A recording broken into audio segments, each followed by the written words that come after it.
मैं राजनीतिक प्रवक्ताओं के पास जाऊं उससे पहले सुजाता पांडे के पास चलूंगा। सुजाता पांडे, आपको क्या लगता है कि अमेठी और रायबरेली केवल कांग्रेस के लिए दो, उत्तर प्रदेश की 80 में से 2 सीटें नहीं है, उनको आप बलिया, गाजीपुर, फर्रुखाबाद, एटा, इटावा से इक्वेट नहीं कर सकते कांग्रेस के लिए। वो देश भर में उसका एक मैसेजिंग का आउटलेट है और वहां भी यही नहीं तय हो पा रहा कि कांग्रेस की ओर से गांधी परिवार के दोनों कर्णधार उतरेंगे कि नहीं उतरेंगे। क्या लग रहा है, इसके पीछे कोई रणनीति है, कोई व्यूह रचना है या कंफ्यूजन है? अमिताभ जी, सबसे पहले तो आपको मेरा प्रणाम जी। अमेठी जो है वो सिर्फ, जैसे आपने कहा कि वो सिर्फ एक राजनीतिक एक गढ़ नहीं है कांग्रेस पार्टी का, वो उत्तर प्रदेश में कांग्रेस का अंतिम किला भी है और था, ये यूं कह लीजिए, क्योंकि अब तो अमेठी छोड़ के राहुल गांधी वायनाड भाग गए हैं और आज नामांकन में जब 2-3 दिन ही बाकी हैं फिर भी कांग्रेस पार्टी बिल्कुल चुप है। सोनिया गांधी सांसद बन गई राज्यसभा की राजस्थान के रास्ते और रायबरेली को त्यागपत्र दे दिया, छोड़ दिया, कह दिया कि भैया मेरा चुनावी राजनीतिक जीवन अंत होता है। तो ये जो पूरा मैसेज गया है, एक मैसेजिंग है। अब चाहे कांग्रेस पार्टी के तरफ से प्रियंका गांधी लड़ लें या सोनिया गांधी वापस राहुल गांधी लड़ लें, डैमेज इज डन, जो कहते हैं ना कि क्षति तो हो चुकी, क्योंकि ये मैसेज चला गया है सिर्फ कांग्रेस के कार्यकर्ताओं के बीच नहीं बल्कि पूरे देश में, कि राहुल गांधी जो भारत जोड़ो यात्रा के वक्त में ये कहते फिर रहे थे कि डरो मत, डरो मत।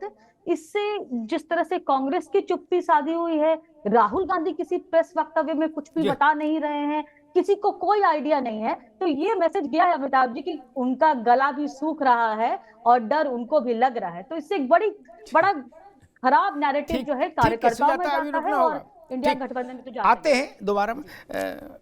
सुधा मिश्रा जी, पहले सूरत में और आज इंदौर में कांग्रेस के अधिकृत उम्मीदवार ही भाग गए। उस भरे चुनाव में ऐसी स्थिति हो जाए तो मोराल पर बहुत असर पड़ता है। मैं नहीं कह रहा कि सूरत में जीत रहे थे कांग्रेस लड़ती तो इंदौर में जीत जाती, ऐसा नहीं कह रहा, लेकिन मोराल तो खराब होता है, डाउन होता है, देश भर में मोराल डाउन होता है पार्टी का। वो कहती है भाई हमारे उम्मीदवार तक नहीं लड़ाई में खड़े रह पा रहे हैं। वो वहां से पर्चा वापस लेके कैलाश विजयवर्गीय की कार में आ गए और भाजपा ज्वाइन कर लिए, और वहां आपका जिला अध्यक्ष अब चिल्ला कह रहा है कि रुपया लेके टिकट दी थी कांग्रेस, हमारे नेताओं ने। तो इस माहौल में जब आत्मविश्वास और आत्मबल का संकट हो पार्टी के सामने, तब ये और जरूरी नहीं था कि भाई राहुल गांधी और प्रियंका गांधी सामने आते और सामने से खड़े होकर कहते कि भाई हम खुद मैदान में हैं अपने परंपरागत इलाके से, अमेठी और रायबरेली से। सुधा जी। जी बहुत बहुत धन्यवाद अमिताभ जी। आपने कहा मोरल डाउन नहीं हो रहा है, बिल्कुल लोकतंत्र में विश्वास करने वाले हर एक व्यक्ति का मोरल डाउन होना चाहिए, और अगर नहीं हो रहा है तो लोकतंत्र में विश्वास नहीं करता है। आपने कहा किसके गाड़ी से निकले, अब किसकी गाड़ी से निकले यही तो प्रश्न है कि ऐसा क्या हुआ कि हमारे चिन्ह पे लड़ने वाला, हमारे निशान से लड़ने वाला व्यक्ति भाजपा की गाड़ी से निकल रहा है।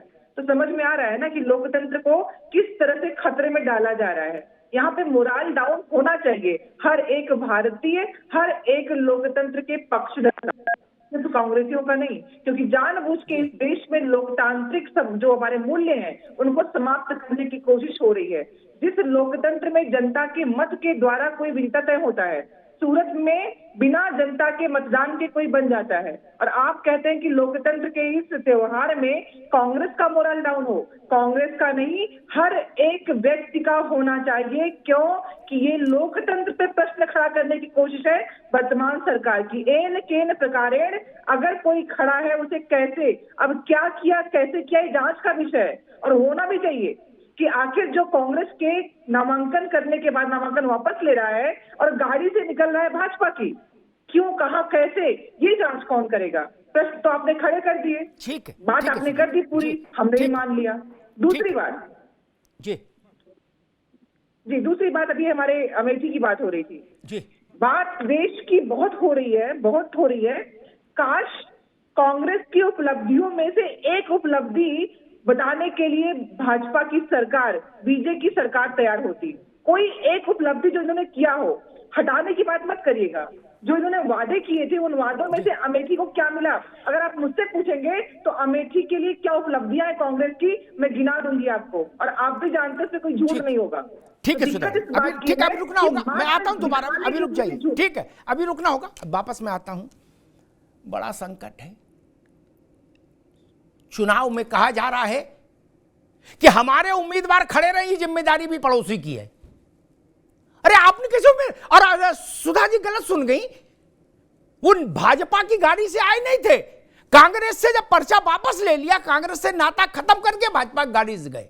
आदमी गाड़ी से जाए, ऑटो से जाए, पैदल जाए, विषय ये नहीं, विषय ये कि आपका जिलाध्यक्ष जो कांग्रेस में है वो सार्वजनिक तौर पर बाहर खड़े होकर कह रहा है कि रुपया लेके टिकट दिया, यही होना था। कांग्रेस का मौजूदा जिलाध्यक्ष, कार्यकारी जिलाध्यक्ष इंदौर, कांग्रेस को यह चिंता नहीं है, दुनिया की बातें कर रही, लेकिन ये चिंता नहीं कांग्रेस को कि मेरा जिलाध्यक्ष कह रहा है कि हमारे नेताओं ने पैसा लेके टिकट दिया, ये दृश्य आ गया। खैर, कांग्रेस अगर ये किसी के लिए संभव नहीं है, अगर अशोक यादव भी ये चाहे या भाजपा भी ये चाहे कि भाई मेरे उम्मीदवार टिके रहे, ये जिम्मेदारी सपा की है, तो कैसे, ये तो मूर्खतापूर्ण बात होगी। ये सपा का मेरे उम्मीदवार डरे नहीं, भागे नहीं, ये जिम्मेदारी भाजपा की, कैसे हो गया? ये तो चुनाव है, अपने अपने पैरों का बल नापो और तब चुनाव पर्चा भरो। डरते हो तो मत करो, क्यों चुनाव लड़ते हो? डॉक्टर ने तो बताया नहीं कि चुनाव लड़ना कोई कंपलसरी है, मत लड़िए। ठीक है अशोक यादव जी, मसला ये, कुछ लोग कह रहे आज मैं देख रहा था, कुछ लोग सोशल मीडिया पे ये भी कह रहे थे कि बेहतर होता समाजवादी पार्टी ही अमेठी रायबरेली ले लेती अब कोटा में अपने पास, तो कम से कम चुनाव प्रचार शुरू हो जाता। खैर वो तो ठीक ही है। एक विषय नया आया जो थोड़ा सा अलार्मिंग है। संभल में शफीकुर रहमान बर्क के पोते जो आपके उम्मीदवार हैं, वो कह रहे हैं कि अतीक अशरफ और शहाबुद्दीन और मुख्तार अंसारी, इनकी कुर्बानी जाया नहीं होगी, मुसलमान बेकार नहीं जाने देगा। ये बात समझ में नहीं आई। ये लोग आजादी की लड़ाई में भाग ले रहे थे, क्या शहादत कैसे हो गई समझ नहीं पाए हम। और बेकार नहीं जाने देगा तो क्या करेगा, क्या बनेगा? कोई नया अभियान चलेगा, शहीद स्थल बनेंगे इनके, प्रेरणा स्थल बनेंगे इनके, क्या है मसला? कुछ समझ नहीं आई बात। अशोक जी, अच्छा आपका चूंकि लोकसभा का उम्मीदवार है तो इसलिए वह कदकाठी का आदमी भी है। अशोक जी देखिए अमिताभ सर, आपने संभल में जो हमारा प्रत्याशी है उसका बयान आपको बखूबी याद है, लेकिन अभी 2 दिन पहले माननीय मोदी जी का वो बयान जिसमें वो खुलेआम चुनाव आचार संहिता की धज्जियां उड़ाते हुए कहते हैं कि कांग्रेस जीत जाएगी तो इस देश के सारे संसाधनों को एक धर्म विशेष का नाम लेते हुए कहा कि उनको बांट दे, और उनको मंगलसूत्र और पता नहीं क्या क्या चीजें याद आ गई। तो जब इस देश का प्रधानमंत्री इतना निम्न स्तरीय भाषा पे उतर सकता है चुनाव में जीत हासिल करने के लिए, तो बाकी लोगों को हम क्या कहा बताइए? तो ये सब अपने आप में एक पराकाष्ठा माननीय मोदी जी बेंचमार्क स्थापित करते हुए। एक मिनट अशोक भाई, मैं समझना ये चाह रहा हूं, क्या समाजवादी पार्टी अतीक अशरफ शहाबुद्दीन मुख्तार इनको शहीद मानती है, कुर्बानी देने वाला मानती है? जैसा कि आपका प्रत्याशी, मैं सिर्फ इतना सवाल कर रहा हूं, बाकी तो ठीक है, हर आदमी को आजादी, कुछ भी कहो। भारत में एक ही चीज तो सर्वसुलभ है, सबको आजादी है, चाहे जो बोलो। जी अमिताभ जी, जी यही आपके पड़ोस में एक, हमारे पड़ोस में एक जिला है बनारस है, यहाँ पर भी कुछ जो है देवता लोग घूम रहे हैं। क्या योगी सरकार उनको देवता मानती है क्या? नाम अगर लिया जाए तो ब्रजेश सिंह, त्रिभुवन सिंह, तमाम सिंह लोग हैं, विनीत सिंह, ये लोग क्या है? ये कोई मतलब माफिया नहीं है, ये साधु संत है, भगवान है। इनके आगे पीछे पुलिस स्क्वाड घूम रही है। कैसी कैसी बातें हो रही हैं? ये थे रही है, किसने कहा देवता है? क्या इनका प्रत्याशी बनारस का ये कह रहा है कि देवता है? नहीं ना, मैंने आपसे पूछा, शफीकुर रहमान का पोता आपका प्रत्याशी जियाउर रहमान वर्क कह रहा है कि मुसलमान इनकी शहादत जाया नहीं होने देगा चुनाव में। चुनाव में शहादत जाया कैसे हो रही है? नहीं होने देगा तो क्या करेंगे? क्या पूरे संभल को उलट पुलट कर देंगे? पूरे देश में इनके कीर्ति स्तंभ लगाए जाएंगे? क्या करोगे? इतना पूछा, अब आप कहां ले गए? भैया तो कह दो कि हमारा लेना देना नहीं, वो लड़का जाने बर्क साहब का, हम उससे सहमत नहीं, या कह दो हम सहमत हैं, बात खत्म करो।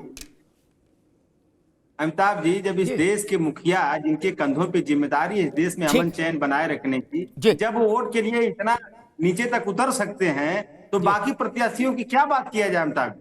आप ये कभी कल्पना कर सकते हैं किसी राष्ट्राध्यक्ष से? अब रुकना होगा अशोक यादव, ठीक है। अरे हमने तो बड़े बड़े दृश्य देख लिए भैया, राष्ट्रीय अध्यक्ष ने अंतर्राष्ट्रीय अध्यक्षों के भाषण मुझे याद है। क्या अब छोड़ो, कहां तक गंदगी कराओगे मित्र। लेकिन ये सवाल बड़ा है, उत्तर प्रदेश गाजियाबाद से गाजीपुर, बस्ती से बहराइच तक ये सवाल गूंजेगा। लिख लो अशोक यादव मेरी बात, कि मुसलमान अतीक और मुख्तार और अशरफ और शहाबुद्दीन और किस किस की कुर्बानी जाया नहीं होने देगा। ये मसला बड़ा है,